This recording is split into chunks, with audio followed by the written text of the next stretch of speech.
In a quiet village nestled between towering mountains lived a blacksmith named Edrin.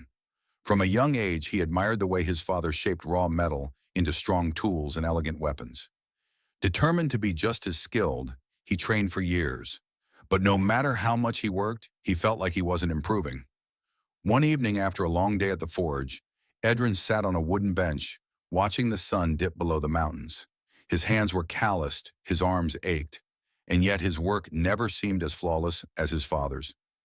Frustrated, he turned to his aging mentor, Master Dane, and sighed.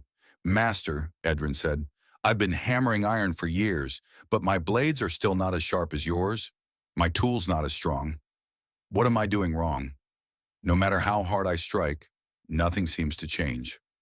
Master Dane chuckled softly and reached for a thick, unshaped piece of iron. "Strike this," he instructed. Edrin obeyed. He lifted his hammer and brought it down with all his strength. The iron did not bend. He struck again and again, his muscles straining, his sweat dripping onto the forge's floor.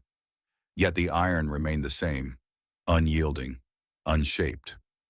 Defeated, Edrin stepped back, shaking his head. "See? No matter how hard I try, nothing happens." Master Dane simply nodded and picked up the iron. Instead of striking it again, he placed it into the roaring furnace. The flames engulfed it, turning it a deep, fiery red. After a few minutes, Master Dane removed the glowing metal and handed Edrin the hammer once more. "Now strike." Edrin hesitated but obeyed. He swung the hammer, and to his surprise, the iron bent easily under his blow. With each strike, it took shape, transforming before his eyes. Master Dane smiled. "You are the iron, Edrin.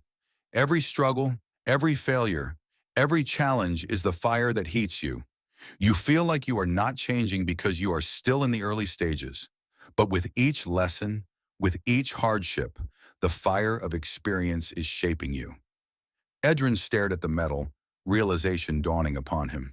His mentor continued, "The strongest blades are not formed in a single strike, but through heat, pressure, and patience. Trust the process, my boy. One day you will look back and see that you have become unbreakable." From that day on, Edrin no longer saw failure as a setback, but as fire shaping him into something stronger. He worked harder, learned from every mistake, and over time he became one of the greatest blacksmiths the village had ever known. And just like the iron in the forge, he had been transformed. Moral of the story: growth takes time, patience, and perseverance. Just like metal must endure fire before it becomes strong, we must go through challenges and hardships to become our best selves. Every failure, every struggle, and every lesson is shaping you into something greater. Trust the process, keep learning, and never give up, because true strength is forged through endurance.